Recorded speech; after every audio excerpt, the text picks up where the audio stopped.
ایک حدیث میں آتا ہے کہ دو لوگوں کی نمازیں ان پر ہی رہتی ہیں، ان کے پاس ہی، یعنی قبول نہیں ہوتی، مراد ہے ایک وہ عورت جو اپنے شوہر کی نافرمان ہو. پھر یاد رکھیں وہ شرط کے ساتھ، اللہ کی نافرمانی میں نہیں، اللہ کی فرما برداری میں شوہر کی فرما برداری. اللہ تعالیٰ کی ذات اوپر ہے، جو حکم شوہر کا اللہ کی مرضی کے مطابق ہوگا اس کو ماننا.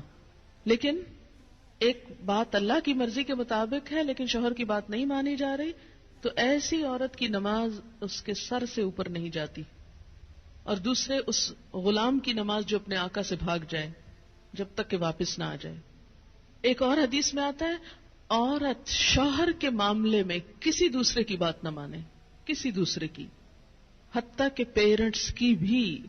آپ کو پتا ہے کہ والدین کی اطاعت فرض ہے. اللہ تعالیٰ نے قرآن پاک میں کیا کہا؟ اللہ کی عبادت کرو اور ماں باپ کی بات مانو.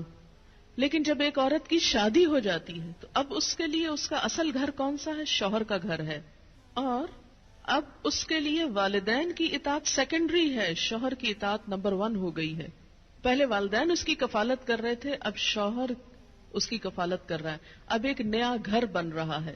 اس کے ڈسپلن میں کیا ہے کہ بیوی شوہر کی بات مانے، نہ کہ میکے کی ڈکٹیشن لیتی رہے روز ٹیلی فون پر. کیونکہ بہت آج کل جتنے کمیونیکیشن کے ذرائع بڑھ گئے اتنے ہی مسائل بڑھ گئے. اور اس کی ایک بنیادی وجہ کیا ہے کہ اچھے مشورے تو کم ہی ملتے ہیں، زیادہ تر ٹیلی فون بھی غیبت پروموٹ کرنے کا ذریعہ بن گئے. ایک دفعہ عورت ہو کے آتی ہے میکے سے تو موڈ بدلا ہوا ہوتا ہے. تو ایسی صورت میں اصل حکم کیا ہے کہ شوہر زیادہ اہم ہے. اب اس کی بات مانی. اور یہ کیوں اتنا سخت ڈسپلن رکھا گیا؟ کیونکہ جب تک ایک عورت کی وفاداری اس کے اپنے گھر سے نہیں ہوگی، گھر نہیں بنے گا.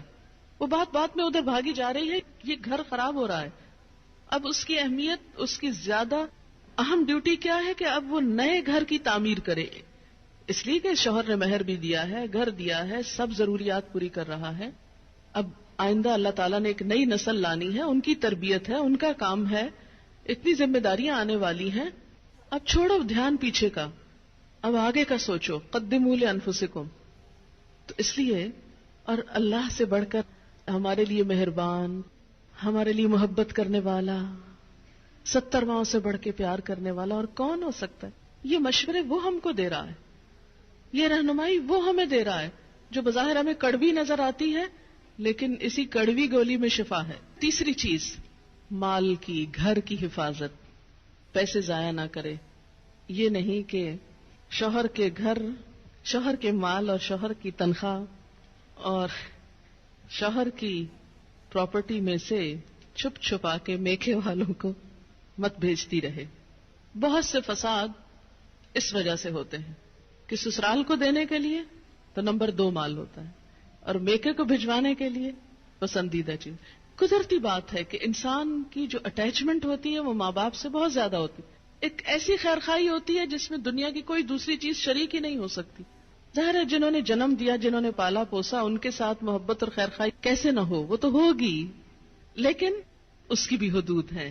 وہ حد سے آگے نہیں بڑھنی چاہیے کہ شوہر کما کے لائے اور ہر وقت عورت شکوہ کرے، پورا ہی نہیں پڑتا، ہوتا ہی نہیں، ہے ہی نہیں، یہ بھی نہیں، وہ بھی نہیں، وہ بھی نہیں، اور پیسے بٹورتی چلی جائے اور ادھر سے چھپ چھپا کے دوسری طرف دیتی چلی جائے. نہیں، حتیٰ کہ فی سبیل اللہ بھی اگر عورت کو دینا ہے تو شوہر کی رضامندی ضروری ہے، یعنی شوہر کا مشورہ بھی ہونا چاہیے اس میں. تو کسی عورت کا اپنے شوہر کو حقیر سمجھنا یا اس معنی میں ایکول سمجھنا کہ گھر کی کنگڈم میں وہ اپنے آپ کو بالکل برابری کے اس طرح درجے پر رکھے، وہ للرجال علیہن درجہ کو کنڈیم کرے اور شوہر کی کوئی بات چلنے نہ دے اور کہ ہر بات اور ہر حکم میرا چلے گا، تو یہ نشوز ہوتا ہے. نشوز کا مطلب ہے اٹھنا. وہ پیچھے جو فالصالحات و قانتات ہے نا، تو قانتات میں کیا ہے؟ عاجزی. اور نشوز کیا؟ اس کا اپوزٹ. تو وہ عورت کا جو رول ہے سبمسو ہونے کا، وہ چھوڑ کر وہ دوسرا رول ادا کرنے لگے. تو اللہ نے جب مرد کو قوام بنایا اور ان کے لیے ایک درجہ رکھا، گھر کی کنگڈم میں انہیں ہیڈ قرار دیا، تو اس کے لیے ضروری تھا کہ ان کے پاس اتھارٹی بھی ہو. اور پھر دوسری بڑی بات یہ کہ وَبِمَا أَنفَقُوا مِنْ أَمْوَالِهِمْ، وہ اپنے مال میں سے خرچ کرتے ہیں. تو جو مال خرچ کر رہا ہے اس کا حق ہے کہ پھر گھر اس کی مرضی کے مطابق بھی ہو.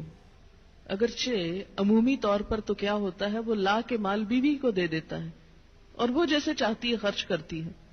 اب اس کا یہ مطلب نہیں کہ عورت اپنے شوہر کے مشورے کے بغیر جو چاہے مال کو جس طرح چاہے لوٹائے، جو چاہے کرے. نہیں، پھر گھر کی خوشحالی کا انحصار اس بات پر ہے کہ عورت اپنے شوہر سے مشورہ کرے. فالصالحات، پس نیک عورتیں، صالح عورتیں، ان کی سب سے بڑی خوبی کیا ہے؟ ایک نیک عورت کی سب سے بڑی خوبی قانتات، اطاعت گزار ہیں، بات مانتی ہیں. قنوت کا ترجمہ دو چیزیں ہوتی ہیں، ایک عاجزی اور ایک دوام. عاجزی کے ساتھ اطاعت اور مسلسل اطاعت. یہ نہیں کہ جب کوئی مرضی ہو، مقصد ہو، کوئی ضرورت ہو تو خوشامد کر لی اور اس کے بعد تو کون اور میں کون.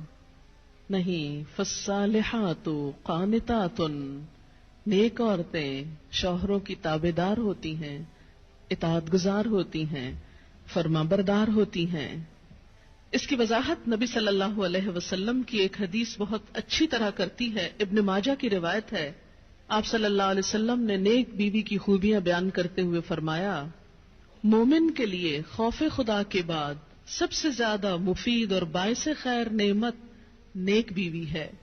جب وہ اس سے کسی کام کو کہے تو خوشی سے کر دے، جب وہ اس پر نگاہ ڈالے تو اس کو خوش کر دے. یعنی بیوی کا حال حلیہ بھی ایسا ہونا چاہیے کہ جو شوہر کو خوش کرے، نہ کہ گھر میں میلی کچیلی اور ساری زیب و زینت بازار کے لیے. اور جب وہ اس کے بھروسے پر قسم کھا بیٹھے تو وہ اس کی قسم پوری کر دے. جب وہ کہیں چلا جائے تو وہ اس کے پیچھے اپنی عزت و آبرو کی حفاظت کرے اور شوہر کے مال اور اسباب کی نگرانی میں شوہر کی خیرخواہ اور وفادار رہے. تو یہ ہیں ایک اچھی بیوی کی خصوصیات جو نبی صلی اللہ علیہ وسلم نے فرمائی، جو اس آیت کی بہترین وضاحت کرتی ہیں. نمبر 1 اطاعت، اور اطاعت میں کیا کہ کوئی کام کہے تو خوشی سے کرے. اور نمبر 2 اگر وہ بیوی کے بھروسے پہ قسم کھا بیٹھے تو اس کی قسم پوری کر دے. اور اس اطاعت میں صرف یہ اطاعت ہی نہیں آتی کہ وہ کہے کھانا لا دو تو لا کے رکھ دے، اور وہ کہے کہ بازار چلو تو ساتھ چل دے. اس اطاعت میں شوہر کی جسمانی ضرورت پوری کرنے کی اطاعت بھی شامل ہے، جسے بعض اوقات بہت سی پڑھی لکھی خواتین اپنے حق میں ایک ظلم سمجھنے لگتی.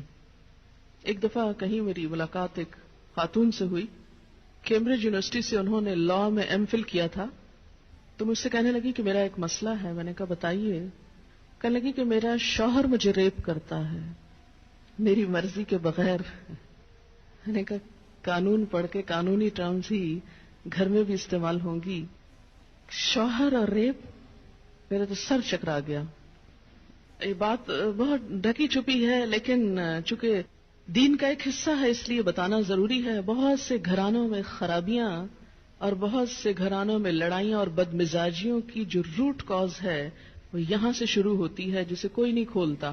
نہ کوئی ماں بتاتی ہے، نہ کوئی استاد بتاتا ہے، نہ کوئی اور اچھا مشورہ دیتا ہے کہ اس معاملے میں اللہ نے شوہر کو حق دیا ہے اور عورت پر لازم کیا ہے کہ وہ شوہر کی اطاعت کرے. اور اس میں وہ حدیث آپ نے سن رکھی ہوگی اور عورتوں کو سنانے میں بڑی مشکل پیش آتی ہے مجھے ہمیشہ، اور عورتیں ایک دم اوفینڈ ہونے لگتی ہیں. لیکن بات یہ ہے کہ چونکہ اللہ کے رسول صلی اللہ علیہ وسلم نے فرمایا ہے اور ہم ان کا نام سن سن کے روتے ہیں محبت میں اور نعتیں سن سن کے جھومتے ہیں، تو یہ حکم بھی آپ کا مان لینا چاہیے اور اس حدیث کو بھی سن لینا چاہیے اتنی ہی خوشی سے جتنی خوشی سے ایک نعت سنتے ہیں. نبی صلی اللہ علیہ وسلم نے فرمایا، جب مرد اپنی بیوی کو اپنے بستر پر بلائے اور وہ نہ آئے تو صبح تک فرشتے اس پر لعنت کرتے ہیں. بخاری کی روایت ہے، کتاب النکاح. ٹھیک ہے اس میں کہ اگر بیوی بیمار ہے یا اسے کوئی ایسی تکلیف ہے یا کوئی جینوئن ریزن ہے تو اس میں اللہ تعالیٰ اتنے بے رحم نہیں ہے کہ وہ دیکھ رہے ہیں کہ ایک عورت بخار میں پڑی ہے اور اس کا شوہر اس سے مطالبہ کر رہا ہے اور عورت نے نہیں مانا تو اس پہ لعنت بھجوانی شروع کر دی جائے. نہیں، یہاں ایک نارمل حالات کی بات ہے. ایک عام حالات میں ایک عورت اگر اطاعت نہیں کرتی یا بات نہیں مانتی، اور اسی لیے ایک اور حدیث ہے، حضرت ابو ہریرہ کہتے ہیں کہ آپ صلی اللہ علیہ وسلم نے فرمایا اگر عورت کا خاوند اس کے پاس موجود ہو تو وہ اس کی اجازت کے بغیر نفلی روزہ نہ رکھے. تو گویا شوہر کی اطاعت نمبر 1 عام روزمرہ زندگی کے کاموں میں کوآپریشن، اطاعت بمانا کوآپریشن ہے. طوعاً کا مطلب ہوتا ہے خوشی سے کام کرنا. نمبر 2 اس کی خاص ضرورت یا تقاضے کو پورا کرنے میں اطاعت. ہاں کہاں اطاعت نہیں؟ جب وہ کوئی حرام کام کرنے کو کہے، جب وہ کوئی ناجائز کام کرنے کو کہے، جب وہ اللہ اور اس کے رسول صلی اللہ علیہ وسلم کی مرضی کے خلاف کام کرنے کو کہے. لا طاعت لمخلوق فی معصیت الخالق، مخلوق کی اطاعت جائز نہیں خالق کی نافرمانی میں. ویڈیو کے نیچے سبسکرائب کے بٹن پہ کلک کریں، بیل کے آئیکن پہ کلک کیجیے تاکہ ہر نئی ویڈیو کی نوٹیفیکیشن